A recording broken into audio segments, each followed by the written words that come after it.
साथियों नमस्कार। आज हम पढ़ेंगे भारतीय राजनीति विचारक जवाहरलाल नेहरू जी के बारे में। और यह वीडियो राजनीति विज्ञान की समस्त परीक्षाओं के लिए लाभदायक है। हमने भारतीय राजनीतिक विचारकों की एक श्रृंखला शुरू की है, जिसमें आज भारतीय स्वतंत्र भारत के प्रथम प्रधानमंत्री के ऊपर आज हम डिस्कस करेंगे। एक सारगर्भित चर्चा रहेगी जो कि परीक्षाओं के लिए काफ़ी महत्वपूर्ण रहेगी।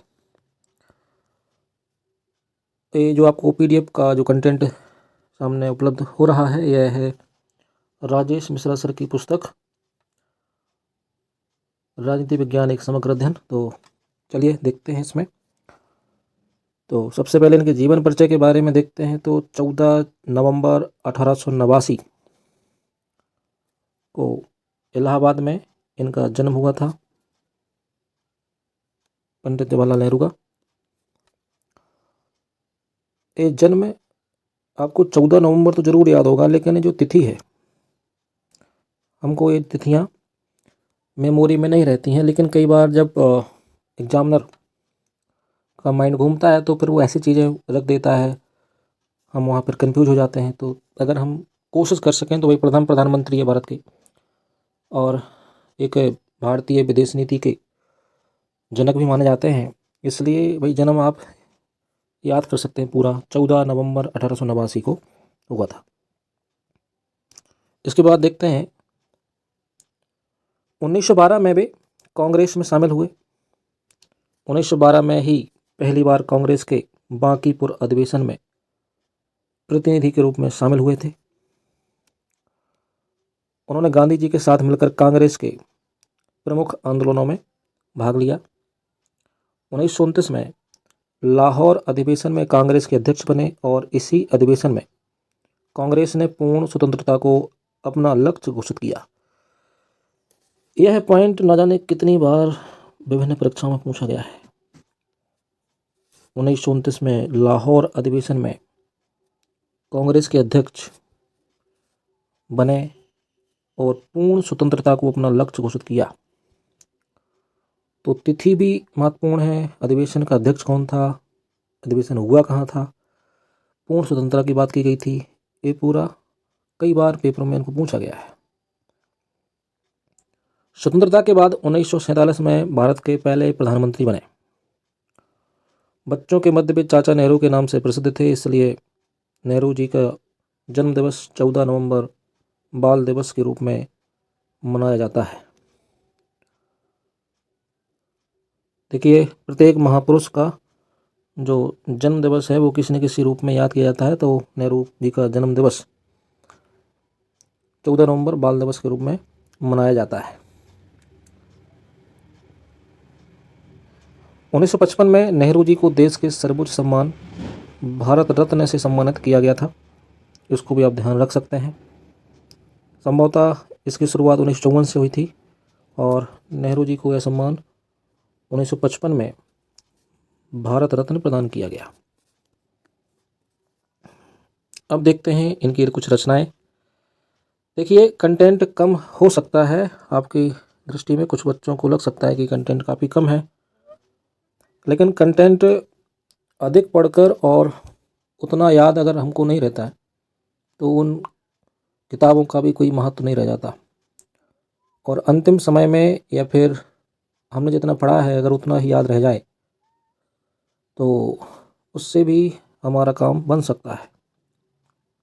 तो ये सारगर्भित चीज़ें हैं पढ़ने के लिए। तो आप एक थिंकर पर 50-100 पेज भी पढ़ सकते हैं, लेकिन इतना विस्तृत सिलेबस, उसके बाद सारी चीज़ों को माइंड में रखना हर किसी के बस में नहीं होता है। इसलिए जो जितना है उसको बेहतर करके अपनी मेमोरी में रखना चाहिए। इनकी रचनाएं हैं डिस्कवरी ऑफ इंडिया, यानी भारत एक खोज, जिसको आप जानते होंगे। 1946 में ये पुस्तक लिखी गई थी। टूवर्ड फ्रीडम एंड ऑटोबायोग्राफी, ये 1936 की पुस्तक लिखी गई है। Letters for a Nation, A Bunch of Old Letters, The Unity of India. तो आप इन रचनाओं को ध्यान दे के पढ़ें, समझें। Discovery of India, Toward Freedom and Autobiography, Letter for a Nation, A Bunch of Old Letters, The Unity of India. इसका सन भी आप याद रख सकते हैं डिस्कवरी ऑफ इंडिया का। देखिए 36 है, 46 है, तो थोड़ा सा इनको आप आपस में कनेक्ट करके रख सकते हैं दिमाग में। नेहरू जी थोड़ा सा मानवतावादी विचारक भी रहे हैं और उन्होंने मानवता को अधिक महत्व दिया है, धर्मों को कम महत्व दिया है। और इसी संदर्भ में इनके विचार हैं, तो देखते हैं। नेहरू जी ने व्यक्ति की नैतिकता में आस्था व्यक्त की। अपनी नैतिक चेतना के कारण ही व्यक्ति अपने कल्याण व सामुदायिक हित के मध्य समन्वय स्थापित करने की क्षमता रखता है।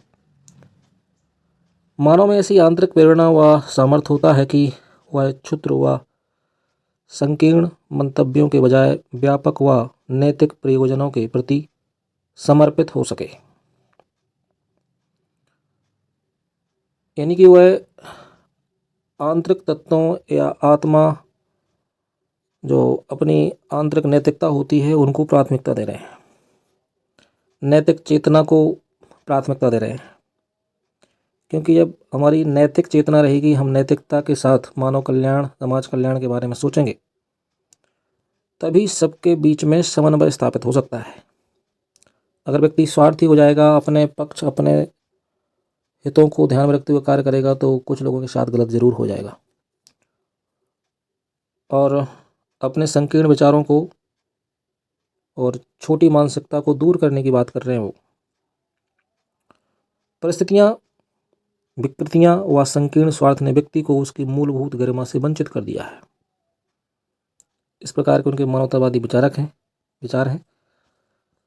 देखिए, अगर आप पहली बार हमारे चैनल पर आए हैं तो कृपया करके उसको जरूर सब्सक्राइब कर लें और वीडियो लाइक कर दें। आपके एक सब्सक्राइब होने से सामने वाले के मोटिवेशन में बढ़ोतरी हो जाती है। वो जो काम कर रहा है उसके लिए एक सहयोग की भूमिका होती है। तो आप संकोच मत किया करें। अगर आप देखते हैं, पहली बार आए हैं, तो उसको सब्सक्राइब कर लिया करें। व्यक्ति के व्यक्तित्व में विद्यमान अनिवार्य श्रेष्ठता में आस्था रखकर ही एक नई न्यायनिष्ठ व्यवस्था का निर्माण किया जा सकता है। समस्त संस्थाओं का औचित्य सिर्फ इसी आधार पर स्वीकृत किया जा सकता है कि वे कल्याण के प्रति समर्पित हों। यानी सभी संस्थाओं का जो औचित्य हो, उनका जो उद्देश्य हो, वो कल्याण के प्रति समर्पित हों, कि कल्याण करें, समाज का कल्याण करें। वैज्ञानिक प्रवृत्ति के क्या विचार हैं नेहरू जी के? तो नेहरू के अनुसार विज्ञान समाज को परिवर्तित करने का एक महत्वपूर्ण साधन है, परंतु इससे बढ़कर विज्ञान के द्वारा व्यक्ति का विचार ज़्यादा तार्किक और विवेकशील हो जाता है, जो समाज के परिवर्तन के लिए अत्यधिक आवश्यक होता है।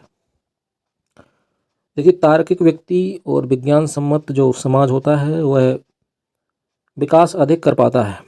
यदि वह संकीर्ण दृष्टि रखेगा, कूप मंडूप रहेगा, मतलब अपने कुएं को ही सब कुछ बड़ा, सब कुछ मानेगा, समाज और इस देश से बाहर भी, इसके अलावा अंतर्राष्ट्रीय सोच नहीं रखेगा, तो उससे कहीं ना कहीं नुकसान बहुत अधिक होंगे। इस संदर्भ में नेहरू जी के कह रहे हैं कि भाई वैज्ञानिक माइंडसेट समाज के लिए बहुत ज़रूरी है। इसलिए उन्होंने जाति, धर्म जैसे संकीर्ण आधारों का विरोध किया। आधुनिकीकरण के लिए विज्ञान का प्रयोग आवश्यक है। देखिए, जब आधुनिकीकरण होता है या आधुनिक शब्द जब आता है, तो आधुनिक का जो एरिया है वो विचारों के साथ वस्तुओं, मशीनों और हर प्रकार के क्षेत्र में जब आधुनिक चीज़ें आती हैं, तो उसको आधुनिकीकरण का रूप माना जा सकता है। वैज्ञानिक समाजवादी, तो नेहरू समाजवाद में समानता के लिए भारी उद्योगों के समर्थक थे तथा वैज्ञानिक तरीकों का प्रयोग करके समाज के परिवर्तन के समर्थक थे। नेहरू गांधी की भांति धर्म और अध्यात्म को नहीं मानते थे, बल्कि व्यक्ति की स्वतंत्रता और उदारवादी विचारों को अपनाकर समाज को परिवर्तित करना चाहते थे। तो गांधी जी अध्यात्म को मानते थे, यानी ईश्वर और अन्य जो हमारे समाज में वेद, वर्ण व्यवस्था ये चलती है, उसके समर्थक थे गांधी। लेकिन नेहरू उसके अपोजिट हैं और वह व्यक्ति की स्वतंत्रता यानी इंडिविजुअलिज्म के समर्थक हैं कि आपको हर एक व्यक्ति महत्वपूर्ण होना चाहिए, और उदारवाद यानी कि उसको स्वतंत्रता मिले ताकि एक समाज खुला सोसाइटी के रूप में सामने आए। उदारवादी राष्ट्रवादी नेहरू के अनुसार व्यक्ति की स्वतंत्रता, विधि एवं संविधान का शासन ही राष्ट्रवाद का मूल आधार होगा। यानी व्यक्ति की स्वतंत्रता होनी चाहिए, विधि एवं संविधान का शासन हो यानी रूल ऑफ लॉ हो, और इसी से राष्ट्रवाद बने। उनके अनुसार भारत का राष्ट्रवाद शांतिवाद, उदारवाद और तार्किकवाद के आधार पर निर्मित होगा। इस प्रकार से वह राष्ट्रवाद को परिभाषित कर रहे हैं कि स्वतंत्रता हो, विधि हो, संविधान का शासन हो, शांतिवाद हो, उदारवाद हो, तार्किकवाद हो। यानी अगर हम राष्ट्र की बात करें तो भावनाओं से अधिक तार्किक चीज़ों पर फोकस करें। तभी उन्होंने राष्ट्र के विकास के लिए, देश के विकास के लिए सबसे पहले जो बांध बनाए गए थे 1950 के आसपास, उन्होंने इस राष्ट्र के उनको मंदिर कहा है, क्योंकि जो बड़ी बड़ी परियोजनाएं थीं जिनसे सिंचाई प्रारंभ हुई, तो अगर बहुत सारी नहरें और बड़े बांध बनाए जाएंगे तो जो हमारे देश की कृषि प्रधान अर्थव्यवस्था थी उसको उससे लाभ होगा, इसलिए उनको मंदिर कह रहे हो। यानी कि मंदिर एक ऐसा संसाधन हो जो कृषक वर्ग को सहयोग करे, ऐसी उनकी विचारधारा है। अंतर्राष्ट्रीयवाद नेहरू के राष्ट्रवाद की धारणा में ही अंतर्राष्ट्रीयवाद के तत्व समाहित हैं। वस्तुतः वे राष्ट्रवाद को अंतर्राष्ट्रवाद की पूर्व शर्त मानते थे। उनका दृढ़ मत था कि भारत अपनी स्वतंत्रता व विश्व के मामलों में प्रभावशाली स्थिति प्राप्त हो। तो जो नेहरू का राष्ट्रवाद था उसमें अंतर्राष्ट्रीयवाद दिखता है। वे राष्ट्रवाद को अंतर्राष्ट्रीयवाद की पूर्व शर्त मानते थे। उनका दृढ़ मत था कि भारत अपनी स्वतंत्रता विश्व के मामलों में प्रभावशाली स्थिति पैदा किए बिना अंतर्राष्ट्रीय शांति व मानव मात्र के कल्याण के लिए किए जाने वाले प्रयत्नों में सार्थक भूमिका नहीं निभा सकता है। उनका राष्ट्रवाद मानव मात्र की एकता व बिना किसी भेदभाव के समस्त मनुष्यों के अधिकारों व हितों के प्रति समर्पण पर आधारित था। तो वो क्या बोल रहे हैं कि राष्ट्रवाद जरूरी है तभी अंतर्राष्ट्रीयवाद आएगा, और राष्ट्रवाद मानव की एकता, भेदभाव के बिना होना चाहिए, तभी सभी लोग इसके प्रति समर्पित रहेंगे। अतः साम्राज्यवाद व उपनिवेशवाद का विरोध करना उनके अनुसार राष्ट्रवाद व अंतर्राष्ट्रवाद दोनों के लिए ही अनिवार्य था। यानी साम्राज्यवाद का विरोध करें, उपनिवेशवाद का विरोध करें। साम्राज्यवाद यानी कि कोई देश अपना विस्तार कर रहा हो, अन्य गतिविधियों से भी विस्तार कर रहा हो, चाहे वो आर्थिक संसाधनों से हो, चाहे वो दबाव बनाकर कर रहा हो। और उपनिवेशवाद क्या होता है कि आज़ादी के बाद भी हम जो देख रहे हैं, हालांकि वो नव उपनिवेशवाद है, लेकिन उपनिवेशवाद यानी कि आप किसी दूसरे देश में जाकर वहाँ के जो आर्थिक संसाधन हैं उनका आप शोषण करें, वहाँ पर शासन करें, और उनके उस देश में जहाँ आप शासन कर रहे हैं वहाँ के लिए अलग से नियम बनाएं, जबकि आप जहाँ जिस देश के हैं वहाँ के लिए आप अलग चीज़ों को करें। इसको उपनिवेशवाद कहते हैं, और उसका कहीं ना कहीं शोषण करने का ही माध्यम है कि दूसरे देशों का आप शोषण करें। राष्ट्रवाद के भावनात्मक पक्ष पर बल दिया। इसे अतीत की उपलब्धियों, परंपराओं व अनुभूति की स्मृति माना। अतीत, वर्तमान व भविष्य के मध्य समन्वय पर बल दिया। यानी कि जो भविष्य में होने वाला है और जो बीत चुका है उनके मध्य आप समन्वय स्थापित करें। राष्ट्रवाद हेतु जनशक्ति में आस्था व्यक्त की, और भारत के कल्याण हेतु भारत की स्वाधीनता अनिवार्य है। राष्ट्रवाद अंतर्राष्ट्रीयवाद की पूर्व शर्त है। भारत स्वतंत्र होकर ही विश्व शांति में अपना योगदान दे सकता है। पंचशील व गुट निरपेक्षता उनकी विदेश नीति का प्रमुख आधार है।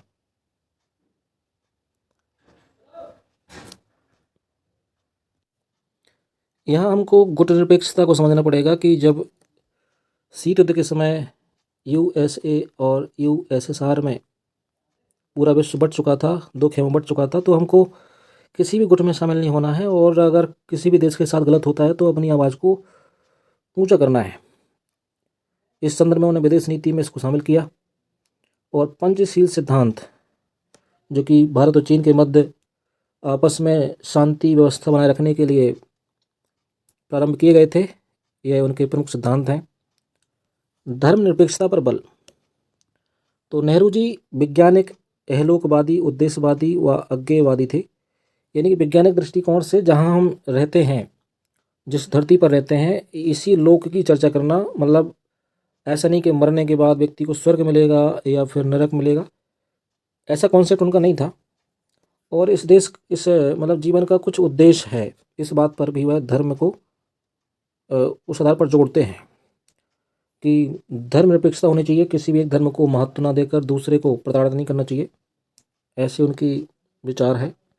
नेहरू जी ने कहा, यदि धर्म का अर्थ पूर्ण निष्ठा के साथ सत्य की खोज करना तथा उसके लिए सर्वस्व बलिदान कर देने के लिए तत्पर होना है तो मैं धर्मनिष्ठ हूँ। यानी कि सत्य की खोज अगर करने का माध्यम हो धर्म, तो उसके लिए बेहतर है कि आप धार्मिक हों, ऐसे वो खुद को ही मान रहे हैं। वे धर्म मात्र के विरोधी नहीं थे, अपितु मानव जीवन में धर्म के सकारात्मक योगदान के महत्व को स्वीकार करते थे, किंतु धर्म के नकारात्मक पक्षों की आलोचना करते थे। क्योंकि धर्म कई बार व्यक्ति को किसी दूसरे धर्म के प्रति नफरत करना सिखाने जैसी चीज़ें, या फिर जितनी भी हिंसा की घटनाएं हैं वह हम देखते हैं कि धार्मिक कई बार नुकसानदायक हो जाती हैं। वो नेहरू जी धर्मनिरपेक्ष राज्य के समर्थक थे। उनका मानना था कि राज्य को धर्म के आधार पर अपने नागरिकों से भेदभाव नहीं करना चाहिए, तभी वह धर्मनिरपेक्ष राज्य की समर्थन में ऐसी बातें कर रहे हैं। नेहरू जी सांप्रदायिकता के घोर विरोधी थे और धार्मिक सहिष्णुता को आवश्यक मानते थे। सांप्रदायिकता, जब धर्म को राजनीति में प्रवेश कर दिया जाता है, यानी कि आप जब इलेक्शन में या फिर शासन करने की पद्धति में जब आप धर्म की बात करने लगें तो वहाँ संप्रदाय आ जाता है। फिर सांप्रदायिकता खतरनाक होती है किसी राष्ट्र के लिए। नेहरू के धर्मनिरपेक्षता के दृष्टिकोण के विशिष्ट पक्ष निम्न हैं। राज्य को सामाजिक हित, सामाजिक सुधार, शिष्टाचार, स्वास्थ्य व सार्वजनिक व्यवस्था के हित के प्रसंगों के अतिरिक्त व्यक्ति के धार्मिक कार्यों में हस्तक्षेप का प्रयास नहीं करना चाहिए। धर्म के आधार पर राज्य को नागरिकों के मध्य किसी भी प्रकार का भेदभाव नहीं करना चाहिए।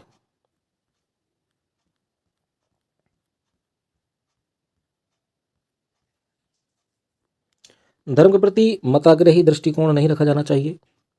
धार्मिक विश्वासों के रूप में प्रचलित ऐसी रूढ़ियों को, जो समानता, मानवीय गरिमा, न्याय व बंधुता के आदर्श के असंगत हो, अस्वीकार करने के लिए व्यक्ति को तत्पर रहना चाहिए। यानी कि आप किसी धर्म को लेकर हठी ना हो, या कई बार हम केवल अपनी बातों, अपने विचारों पर अड़ग होते हैं, सामने वाले के विचारों को बिल्कुल नहीं सुनते। तो इससे क्या होता है कि समानता की भावना को नुकसान पहुंचता है, मानवीय गरिमा भी जाती है, न्याय व बंधुता का भी कहीं ना कहीं हनन होता है। व्यक्ति को सभी धर्मों के प्रति सहिष्णुता व सौहार्द का भाव रखना चाहिए।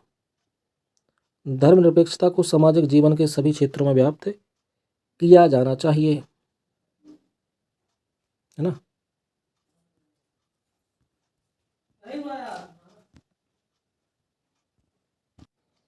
नेहरू जी के लोकतंत्र संबंधी विचार समझते हैं।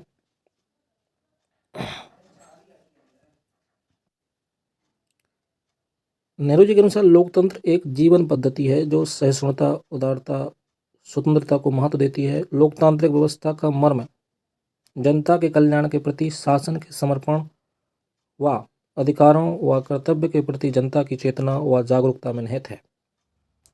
तो वह कहते हैं कि लोकतंत्र एक क्या है, जीवन पद्धति है। यानी समाज में जब हम परिवार में रहते हैं तो लोकतंत्र का मतलब होता है कि भाई जो वहाँ पर निवास कर रहा है उनके विचारों को महत्व दिया जाए। सहिष्णुता हो, यानी कि दूसरे के विचारों को भी कम से कम उसको सुना जाए।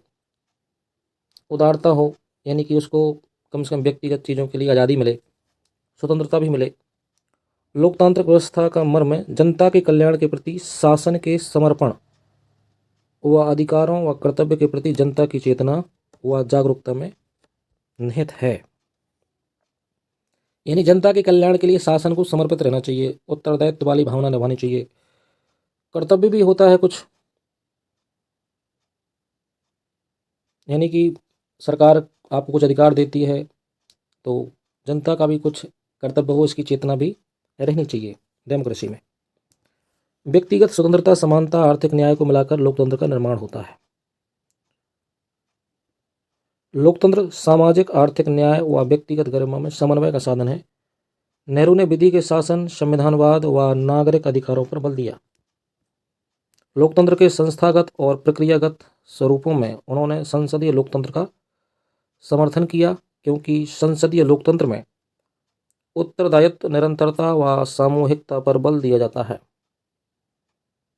तो लोकतंत्र के संस्थागत, प्रक्रियागत स्वरूपों में उन्होंने संसदीय लोकतंत्र का क्या कर रहे हैं, समर्थन कर रहे हैं। संसदीय लोकतंत्र यानी कि वहाँ पर आपका राज्यसभा होगी और लोकसभा होगी, यानी कि राज्यों का भी नेतृत्व हो और केंद्रीय नेतृत्व भी होना चाहिए।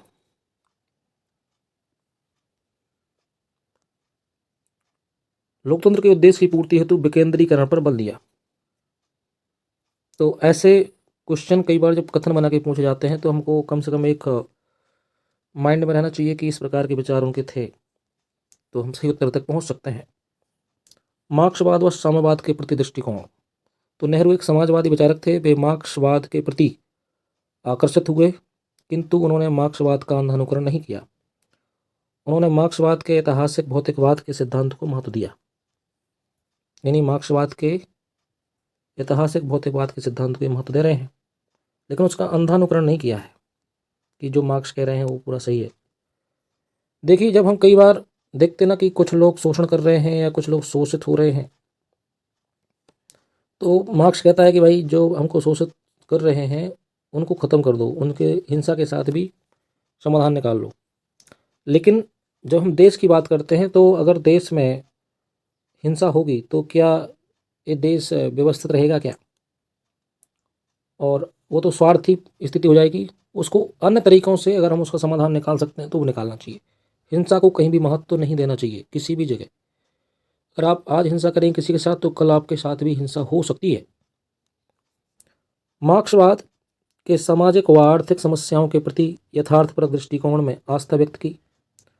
मार्क्सवाद की पीड़ित जनता के उत्थान के प्रति नैतिक संवेदना की भावना पर बल दिया, यानी जो पीड़ित जनता है उनका उत्थान होना चाहिए, उसके लिए हम नैतिक रूप से आपका समर्थन कर भी रहे हैं। पदार्थ की गतिशीलता के विचार का समर्थन किया, ठीक है ना, पदार्थ की गतिशीलता के विचार का समर्थन कर रहे हैं। नेहरू ने मार्क्स के वर्ग संघर्ष की अनिवार्यता के प्रति संदेह जताया तथा सहयोग पर बल दिया, यानी कि आपस में वर्ग संघर्ष नहीं होना चाहिए, आपस में एक नैतिक रूप से सहयोग होना चाहिए दोनों पक्षों का, बुर्जुआ और सर्वहारा के मध्य। क्योंकि आप जैसे परिवार मान के चलें तो परिवार में अगर आपसी संघर्ष होगा तो क्या वो परिवार विकास कर पाएगा क्या?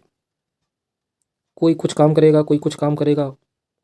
एक दूसरे का सहयोग प्राप्त करना है, ना कि आपस में संघर्ष पैदा करना है, ऐसा वो सोच रहे हैं। मार्क्स द्वारा व्यक्ति की गरिमा के बजाय वर्ग पर अधिक ध्यान देने के सिद्धांत की आलोचना की तथा जिस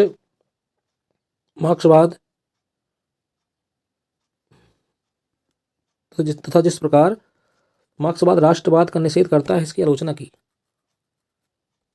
क्योंकि वो कहता है ना कि दुनिया के मजदूरों एक हो जाओ, मजदूरों का कोई देश नहीं होता है। तो ऐसे करके अगर कुंठित तरीके से आप किसी का विरोध करेंगे, क्योंकि देखा जाता है कि जो व्यक्ति अमीर है वो गरीब व्यक्ति उससे नफरत करने लगते हैं कई बार। हो सकता है कि जो व्यक्ति अमीर है उसने मेहनत से कमाया हो। अब हर चीज़ को आप न्याय की तराजू पर नहीं तोल सकते हैं। शक्ति संपन्नता जहाँ होती है वो व्यक्ति सामर्थ्य रखता है। आपके पास हाथ की सभी अंगुलियाँ एक समान नहीं है, तो हम यह नहीं कह सकते कि ये छोटी अंगुली या बड़ी अंगुली में आपस में संघर्ष पैदा कर दें, क्या ऐसा संभव नहीं हो पाता है। हाँ, न्याय होना चाहिए, उचित होना चाहिए, लेकिन उसका मतलब ये नहीं कि आप हिंसा करें। लोकतांत्रिक समाजवाद पर विचार, तो इसके देखते हैं लोकतांत्रिक समाजवाद पर क्या सोच रहे हैं नेहरू जी। नेहरू का मानना था कि लोकतांत्रिक समाजवाद जनता की राजनीतिक व आर्थिक स्वतंत्रता को सुनिश्चित करने का उपाय है, यानी समाजवाद से राजनीतिक आर्थिक स्वतंत्रता मिल जाएगी। आर्थिक विकास के लिए जनता की भागीदारी आवश्यक है। समाजवाद की उदार व व्यवहारिक व्याख्या की। उनका मानना था कि शांतिमय व वैध उपायों से समाजवाद व लोकतंत्र में समन्वय स्थापित किया जा सकता है। औद्योगिकरण तथा मिश्रित अर्थव्यवस्था प्रबल दिया। मिश्रित अर्थव्यवस्था के लिए देखो नेहरू जी प्रयास कर रहे थे पहले से, वो हुई भी शुरुआत में। साधनों के न्याय संगत वितरण पर बल दिया। इस समाज के सभी व्यक्तियों वर्गों को संसाधनों का वितरण होना चाहिए।